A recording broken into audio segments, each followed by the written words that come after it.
Stop!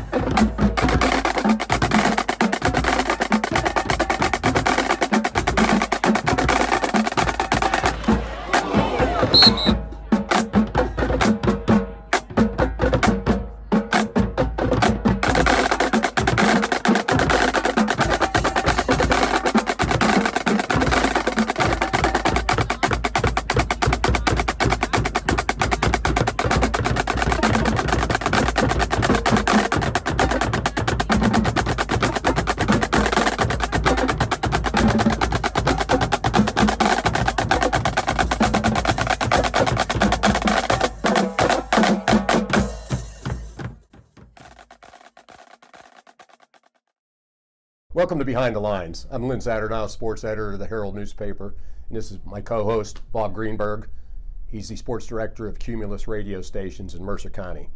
Before we begin talking about high school sports, Bobby G and I would like to send a big shout out to all the veterans in Mercer County area. You know, we owe so much to them for everything we have in this country.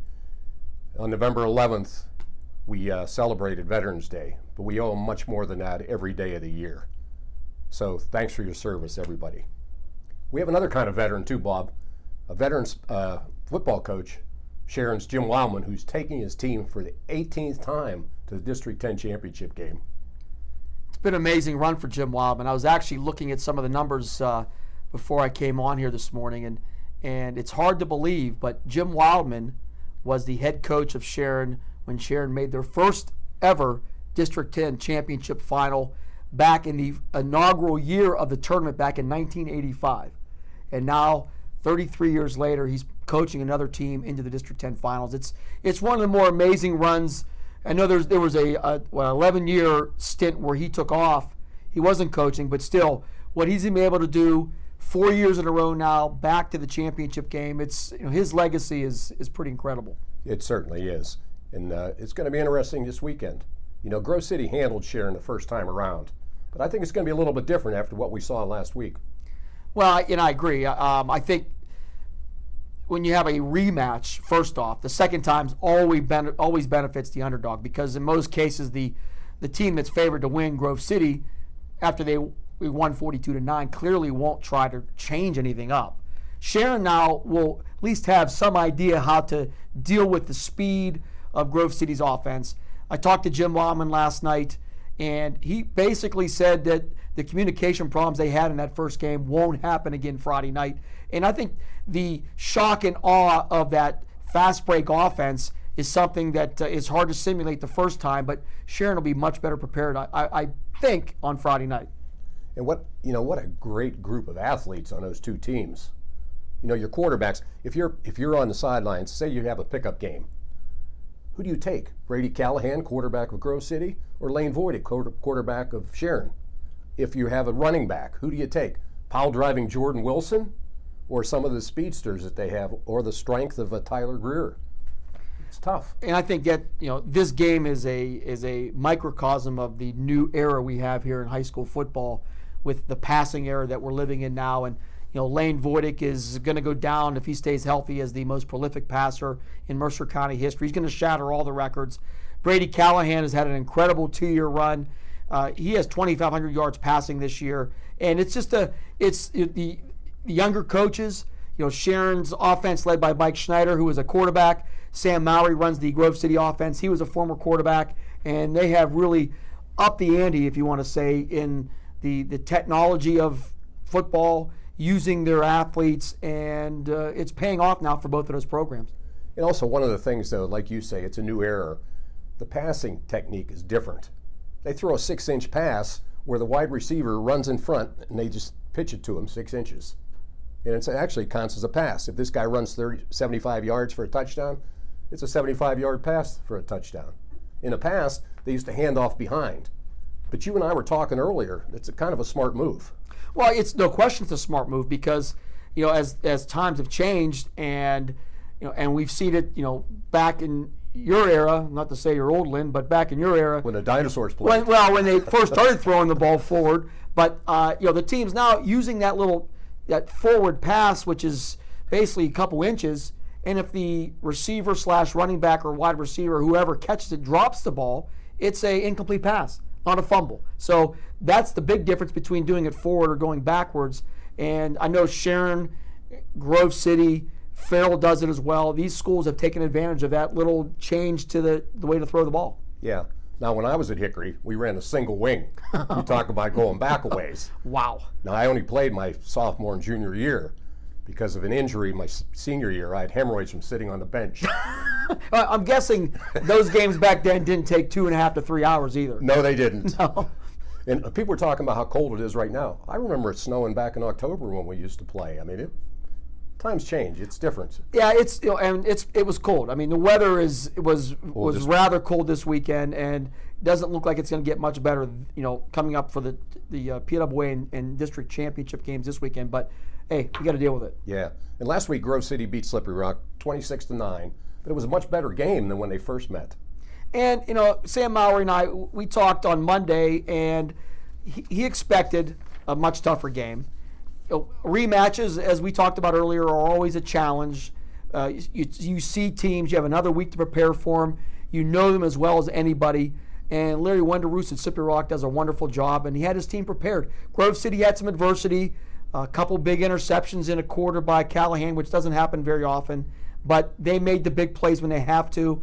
And I think Grove City has shown that even though they maybe have not played as competitive a schedule as Sharon has this year, nobody can doubt how good Grove City has been really every week this campaign. Now, you had a great comment on your Twitter account about Sam Mowry and Sharon. You want to relate that to us? Yeah, it's one of those interesting twists to the game. Sam Mowry lives in Sharon with his wife Christine, and they are neighbors with Sharon quarterback Lane Wojtek.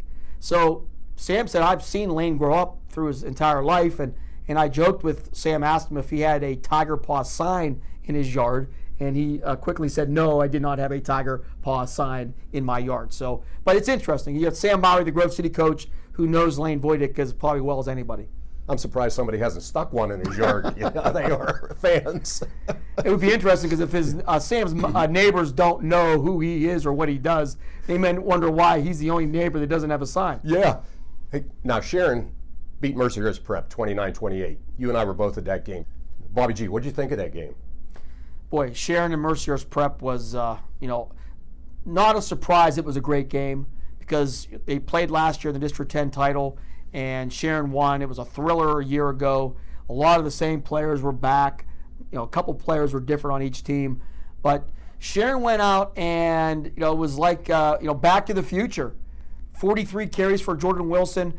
Jim Wildman told me on Monday that they looked at the forecast and they expected it to be a really snowy, cold day. It was kind of both at Meadville on Saturday, and they didn't think they could throw the ball as effectively, so they went with their big running back, and Jordan Wilson had a game for the ages, no question about that. 234 yards, I believe he had. They just kept handing the ball to him. I would too. Yeah, 43 carries, 234 yards. Despite it all, Sharon dominated the time of possession and had leads, but they had a couple breakdowns defensively.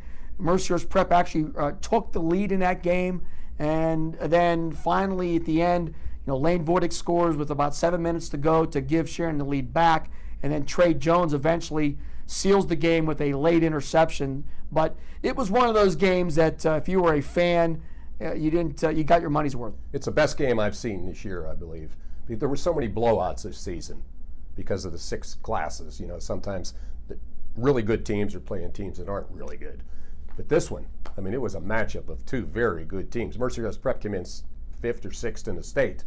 And I see Sharon is ranked 9th in the state now. They moved up in the rankings, so it makes it interesting. Yeah, what's interesting is the stat also tweeted that after that game, with Sharon beating Mercyhurst Prep, it actually meant that Mercer County teams, and we include Slippery Rock in that stat, did not lose to any other teams this year in the District 10 tournament than other Mercer County teams. So nobody outside of Mercer County beat another Mercer County team, and that once again reinforces the strength of the football down here in the South. Of course, look at Class A and Class AA. Mercer County teams have just dominated that all the way through.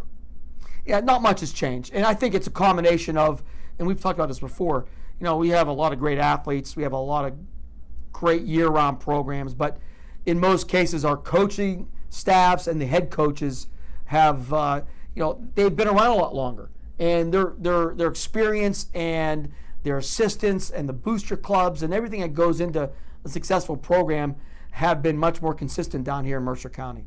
You know what impressed me too with that Mercyhurst Prep victory was the defense. That Mercyhurst Prep came in with 3 running backs that have gained over 4,000 yards this year. Sharon shut them down. There was some great hard hitting going on. Yeah, Josh Torr was the guy that got our attention, was fantastic. And I think that's a key point, because Sharon, up to this point, their defense has been good. They have bent some and broke a few games, but really not really been the focus of this team when you start analyzing how good they have been. And if Sharon's going to beat Grove City on Friday, they're going to have their best defense performance of the year. Yeah, I think, but like you said, they're going to be working hard against that offense, because they got kind of put behind the 8 ball on that first time around against Grove City. They're going to be a little different. Even from my experience of covering that game for the first time, seeing Grove City, how quick they are in between plays, it's hard to even fathom, because you don't see it at this level where the play ends and the Grove City players are running back to their position to get ready for the next play. Sharon was, I'm not sure they were blindsided by that, but I just don't think you can simulate that. And Jim Wildman said on Monday that we're prepared, we'll have better communication, our backups will be ready to go as soon as the whistle blows, and it'll be interesting to see if Sharon can hang with Grove City, with the speed of Grove City on Friday night. And when you make a tackle, you lay on that guy a little bit longer. That is true, and there's always the little there's little games go on. Little games going on. There's no question about that. Certainly. Okay, now 2 of our other teams, Farrell and Wilmington, are heading into the PIA playoffs, while Grove City and Sharon are finishing up the District 10 championships. Wilmington is taking on Chestnut Ridge, which kind of should be a decent game, but we're not exactly sure what Chestnut Ridge has, even though they're veterans. I mean, they've been in the playoffs many times. They won their 3rd straight AA title this past weekend, and they're 6th in 7 years, and they routed Everett area team 48-14. Yeah, I think, with Chestnut Ridge, when you hear those stats, the thing that jumps out to me is that they've been down this road before. Making the state tournament isn't as big a deal to those kids in that program as it would be to somebody that did it for the first time, who might just be happy they won a district crown. So that alone should get the radar up for Brandon Fillion and the Wilmington Greyhounds. But after seeing Wilmington multiple times this year and the way they really dominated Sharpsville on Friday night, I would find it hard to believe that the Wilmington Greyhounds aren't able to advance. Yeah, I agree with you there. When you consider the Sharpsville victory, Sharpsville's a good team, and Wilmington took it to them again. And it really wasn't even close. I mean, it's you see how great Sharpsville has been over the years under Paul Piccarelli. One of the heavyweight programs here in Mercer County, and it's just hard to fathom they give up 50 points in a championship game. Yeah. Now, what is it with quarterbacks? Now, Cleveland's quarterback, Baker Mayfield, he said he woke up Sunday morning feeling dangerous. Wilmington quarterback, Robert Pontius, said he woke up and he was a little bit worried that this might be the last high school game he ever played. These guys got to quit worrying when they wake up. When I wake up, I'm just glad I woke up. Glad you woke up. And I think, I think that is a reality of what these kids are feeling, especially on teams like Farrell and Wilmington, who in most cases have had it pretty easy this year. And the reality of, boy, just like that, it could all come to an end, is something that the coaches got to deal with, the emotions of that. But I don't know if it'll come to the end too quickly for either one of those programs. And after the game, Bob Greenburg talked to Brandon Fillion, head coach of the Wilmington Greyhounds. Take a look at this. Wilmington Greyhounds, big night for the Wilmington program. Brandon Fillion getting hugs and well wishes from fans and players, and his wife as well. Coach Fillion, congratulations. It's been a whirlwind year in your first year as head coach, and it's capped, at least for now, with this district championship. Just a couple of your thoughts. Well, Bob, I've spoken, since getting the job. Talked about this great group of seniors, outstanding leadership, the 6 captains, 2 of them here right with me, Robert Pontius, Cameron Merritt, Noah Hunt, Colton Richards, Alex Ramirez, Jimmy Reed, have done a fantastic job leading this team all year. Each of us needs all of us, one heartbeat. They stayed together, they played as one tonight. I thought that was the key. And, you know, Bob, speaking of that too, you know, it's surreal right now. As you said, a whirlwind. It's a dream come true to win the district title. You know, first year as being the head coach, but you know something, I'm one small piece of the puzzle to what makes this thing go. And I want to give a lot of credit to our coaching staff, the assistant coaches. Those guys do a great job week in and week out, coaching the players on the field, developing the game plan. So I want to give a big shout out to the coaching staff, all of the assistants, for what they've done and for what cultivated now into a District 10 championship tonight. We had Coach Borelli on at halftime, and the one thing we talked about, and we've talked about all year, is that he handed you the keys to the Ferrari, and right now you've done a pretty good job driving it.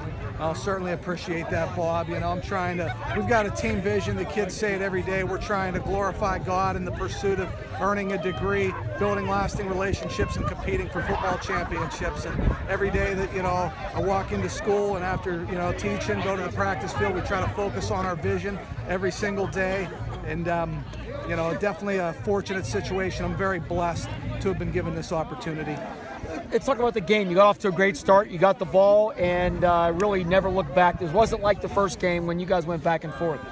Yeah, you know, it's a credit to the kids, Bob, because we got the ball and we were able to go down and score, but then they got it. They hit a big play. They ended up inside our 15-yard line there, and the kids stayed tough. You know, we talk about that mental strength. You know, each of us needs all of us. They stayed together. They made a big play, and I thought really that was a huge swing of momentum when it looked like they were driving, had a chance inside our red zone to score, and we were able to keep them off the board without getting any points. I know it was early on, but that was really a defining moment in this football game.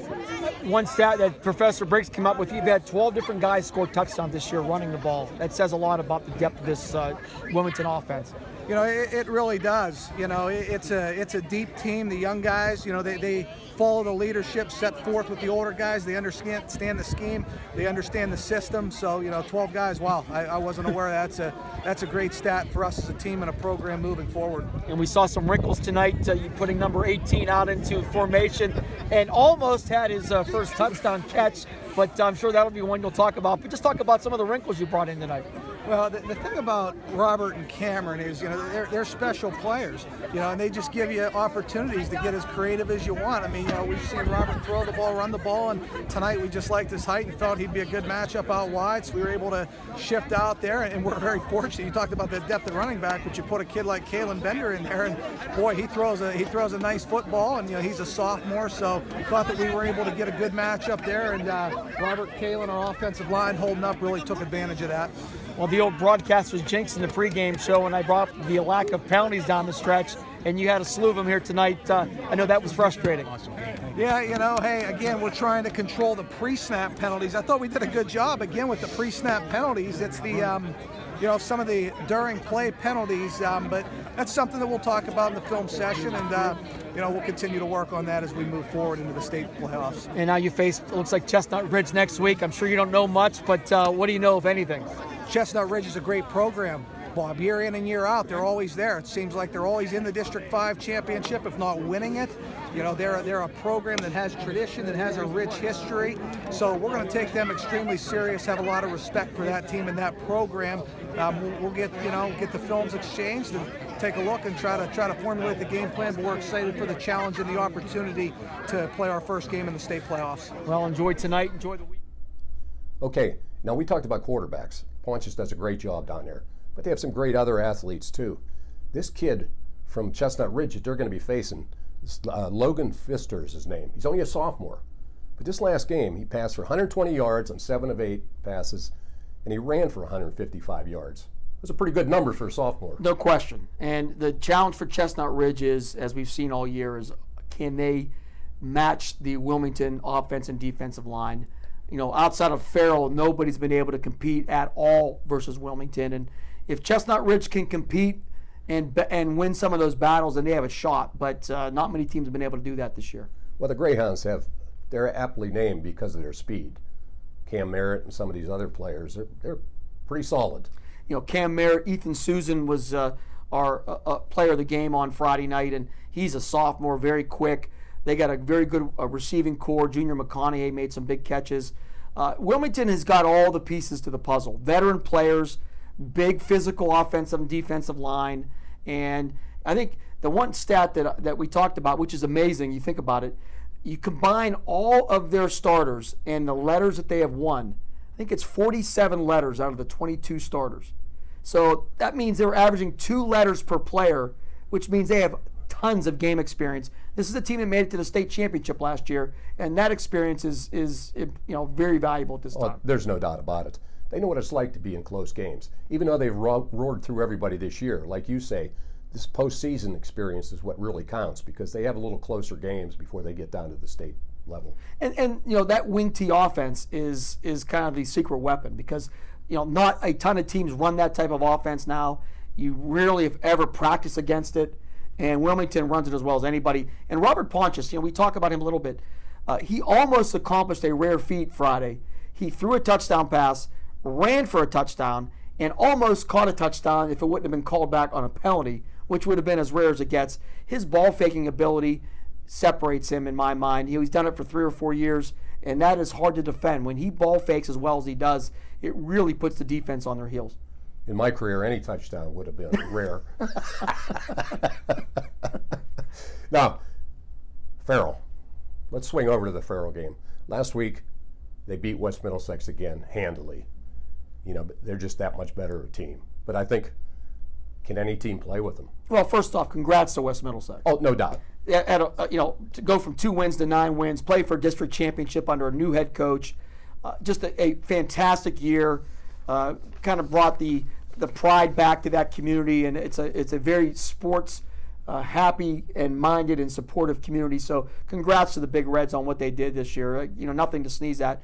And if Farrell wasn't there, Middlesex could have had a pretty good run this year, considering how good they were. But Farrell is in a historical run, Lynn.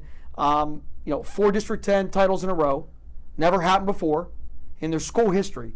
100 years, they have never won 4 district titles in a row, and they also got to a point now where they've been to the Western Finals 3 years in a row, looking to make it for the 4th time. And just considering the numbers, undefeated season, ranked number 1 in the state, Jared Samuels and this team is getting to the point where if they could run the table, they will be in the discussion as one of the greatest teams ever out of Mercer County. Oh, there's no doubt about it. Even though they're just a small school, so it's hard to compare naturally. Even compare this Farrell team with, say, the teams from 69, 70, when you had the before the state tournament era. There's no question. Oh, I think that's a legitimate point. There were some great teams there that never played for a state title. They just never had a chance. Correct. And I think some of them would have won because WPIL teams are pretty solid. If you won a WPIL, you're coming out of there, you're a pretty strong team. And you look at Farrell, their only weakness right now, and if it gets to a very close game, which they may not have any, will be their kicking game. Extra points and maybe a field goal, but offense and defensive line led by Kobe Hilton, solid. Quarterback Kai Wright, in their backfield Christian Lewis, Tamir Green. You have Jordan Townsend. Defense has been second to none. I think this is a team that has all the pieces. They have experience. They have a coaching staff that knows what they're doing and have done a fantastic job running this offense. I think this is a Farrell team that, barring one of those weird nights, I would be stunned that if they're not back in Hershey again. And the thing is, too, offensive line. I mean, they have an offensive line that's as big as most Division III schools, and maybe better. Oh, they're huge. I think their smallest guy's 278 pounds, and they're all 6'2", 6'3", 6'4". Got guys that have been around for 3 or 4 years. I think you start adding all that up. If Farrell gets to a place where it's 12 degrees out and it's a snowstorm, they can rely on their running game. If it's good conditions, they have weapons galore that get the ball to Jordan Townsend's hands and let him do his thing. So I can't even imagine the challenge of trying to slow down this Farrell team. Only Wilmington kind of battled them for a while back early in the season, but nobody else has come close. And you talk about the running game. You hand that ball to Christian Lewis. Look out. Speedster. And, we've talked to Christian a couple of times this year, and, all his accolades, and he's the all-time leading rusher at Farrell, and, all the things he has done, one of the all-time leading scorers at Farrell. One of his most proud moments was qualifying for the state track meet last year in the 100-meter dash. You know, that's one of those that's it's you by yourself. There's no team, and that really puts him on the map. When you get a running back that got that type of speed, there's no surprise he's going to a Division I school next year. Well, look at the old Farrell team with Bobby Samuels. He was All-American. He set state records in track. He was a state champion, I think, in the 100-meter dash. Oh, yeah. He won 4 medals. Correct. Yeah. So, yeah, Bobby Samuels would be the closest guy to what Christian Lewis reminds me of, because Bobby Samuels was lights out as well. And on that same team, they had Mark Williams and Alex Jarosky. All 3 of them made it in the 100-yard dash, and all 3 of them were part of the relay team, the 400 relay team, that took second to the Ishmael brothers in one of the greatest races I ever watched. Those guys were, that was really a great football team at Farrell. And this team right now, you think about all the accolades, but number 1 since the beginning of the year. You know, some of their players have been all over the news with their Division I commitments and being in that world, and they have not missed a beat. I was very impressed with Farrell from day one, but once they beat Wilmington, and we all know how great Wilmington is, and how they beat them at home, Farrell's on another level for me. I've seen a lot of great teams in Mercer County in my 32 years, but this team is definitely in the discussion of being one of the greatest. And what's also impressive about them is their focus. A lot of credit to Jared Samuels and his coaching staff for keeping these kids on the right track. You know, like you said, they're getting all these offers from Division I schools. Some of them have committed already. Yet, this is their goal, you know, to keep winning all the way down and win that state title. I had the pleasure Saturday night of doing sidelines during the Farrell game. I came back from Sharon. It was a long day, so I joined my crew, Ryan Briggs and Chris Birch, and got to be on the sidelines for the first time in probably 20 years, and got to be around the Farrell coaches and players. And that sideline was very impressive. And I think it really was another snapshot to me on why this program has been so successful. Jared Samuels does as good a job as really anybody running a team, and his record speaks for itself. Of course, it would have been a little nicer on the sidelines if it was 70 degrees, wouldn't it? That is true. Yeah.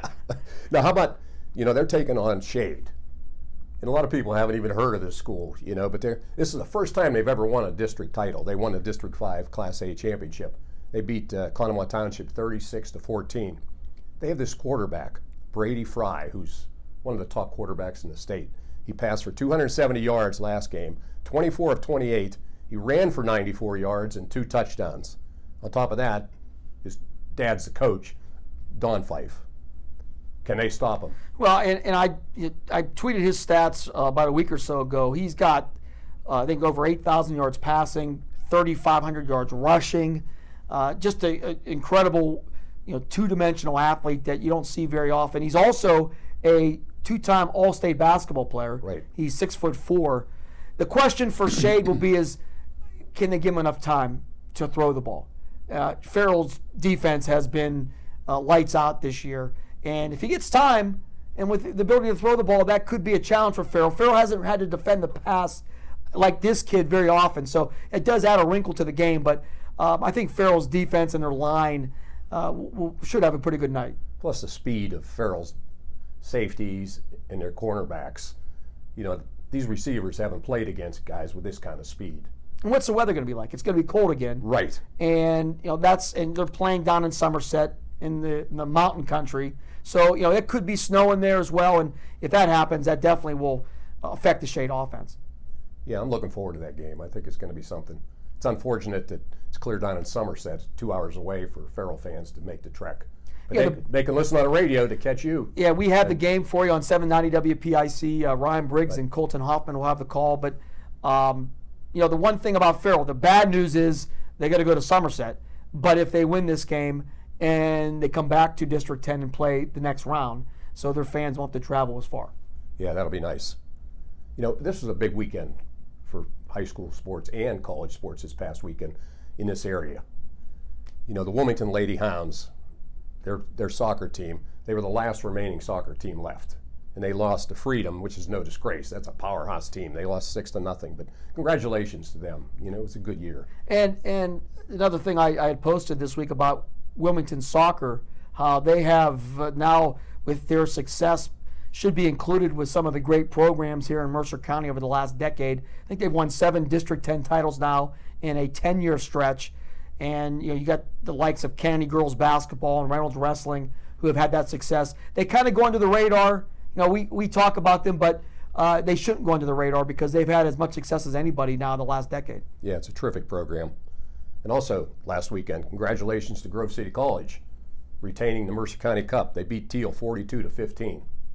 What a turnaround for that program. Grove City had one stretch, you think about it, they had the long losing streak, and that ended recently, and now they go from a long losing streak and kind of a laughing stock to now a bowl game. So congratulations to the entire Grove City College football program. We credit their SID, Ryan Briggs, for the success.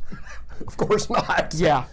And another thing, this past weekend, Bob, Penn State Shenango basketball. First home game. How about that? And unfortunately, we weren't able to go to it, but we carry the games on 790 WPIC. It's a wonderful relationship. And from all accounts, it was a packed house, great atmosphere. I listened to some of it on the way home. And Andre Smith, the coach there in AD, and everybody at Penn State Shenango, I think this is really a good thing for the community.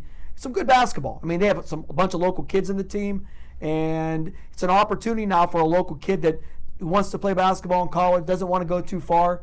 Now there's college basketball right here in the Shenango Valley. And even if they play a couple years, they can move on and maybe catch on with somebody else. Some of these kids grow after they get out of high school and become better. And you think about Penn State Shenango, it's a gem in the community here, but they realized with not having athletics, it was hard to really gain that excitement at the student level, and they realized that their competition in the college world all have college athletics. They didn't. So adding men's basketball now, and I think women's volleyball next year, right? And who knows what will be down the road, but no question it will help the brand of Penn State Shenango. Yeah, and for years they had basketball teams. They even had a wrestling program. I helped coach a wrestling program down there. We won the Commonwealth Championship. Wow, I didn't realize that. Yeah, and then they ended up dropping all their sports. And I think it's also pretty cool that they partner with the Buell Rec Center. Oh, terrific. Renovating that gymnasium. It's beautiful now. Oh, it's gorgeous. Yes. Anybody, stop in the Buell Center and check it out. I mean, it's a gorgeous facility that they put together there. And it's a great relationship having that kind of combination. In part of our discussions with Penn State, they had considered, maybe going to some of the local high schools and playing their games, at least in the first year, but then they realized that they wanted to have a place of their own. They wanted the Penn State logo on the floor, and they have that now, and it's no question. It's helped the Buell Rec Center, and it's definitely helped Penn State. Yeah, and I'll tell you what, they've improved so much already this season. So it shows you what good coaches they have. They lost to Point Park 68-63. A week ago, they lost by 32 points down in Pittsburgh to Point Park. And this Grove City kid, former player, Braden Martin, 15 points, 7 rebounds. Ramel Askernies, also former Sharon player on the team. Their next game, they're off this week. They play next Tuesday at Edinburgh. So that will be a kind of a step up, taking on a Division II program. But still, it's what you need to do to get the program better. You got to play better teams. Right. We talked about these high school football playoffs. Bob, where's the radio station going to be? As I mentioned, Farrell will be on 790 WPIC on Friday night. Mark Slazak and I will be at Slippery Rock on Friday for the Sharon Grove City game. That'll be on Sports Radio 96.7. And then on Saturday, we'll have Wilmington and Chestnut Ridge, also at Slippery Rock, on both 790 WPIC and Sports Radio 96.7. Excuse me. And just so you know, if you can't make it and you don't have your radio handy, you can download our apps. You can find us online, iHeart, TuneIn apps as well. So no reason not to find our games if you can't make it to the game to support the teams. And no reason not to find Behind the Lines on the podcast. What do you think, Bob? Tell them how to find us. Behind the Lines will be on the Sharon Herald website, 7 o'clock on Wednesday night. Also, look for it on my Twitter at Bob Greenburg, also on the Sports Radio 96.7 Facebook page, the Sharon Herald Facebook page. So just make sure you have those every Wednesday around 7 o'clock. Those will be uploaded and you can watch them. Yeah, before we sign off, I want to send out condolences to the family and friends of Donna Murray, who passed away last night. Donna was the heart and soul of the Mercer County Senior Follies, and I was very privileged to have worked with her for many years there performing. She was tiny in stature. People loved her. She carried a huge impact in this community. She'll be greatly missed. You know, I want to thank everybody for watching us in our second show. We're going to send out some kudos to Quinn Schwartz of the Herald. He's our director and producer. He does a heck of a job with this show. You know, and you can catch Bob and I next week when we discuss how the Cleveland Browns are going to win the Super Bowl, right, Bob? Maybe not. Is that one of our comedy promo bits, Limbo? Hey, Limbo, before we leave, we should also mention, since he was a very special guy, talking about the passing of Judson Flint. Oh, exactly. Judson, one of the all-time greats in Farrell history, and went to play in the NFL for the Browns for multiple years, and 61 years old, was very important. Farrell honored him with a logo on their helmets, a decal, and you knew him well, more than I did, but yes. What a great young man. And the sad part is we were going to put him into the Mercer County Hall of Fame this year, but we knew he wouldn't be still alive, you know, at the time of the banquet, so it was a sad, sad situation. So he'll be going in, you know, posthumously. In the near future. And condolences to the Flint family and everybody in Farrell and everybody in the community that really, this guy really touched. Yeah, and I believe the Farrell players had They had Jet. Jet. Right. It was his nickname. They had the decal on their helmets, and I think they'll wear them throughout the rest of the playoffs. But I know after the game, Jared Samuels very emotional about the loss of Judson Flint. Yeah, it's a great tribute. And that's, I believe, he's a cousin. Yes. Flint's a cousin. Yeah. Well, thanks again for watching.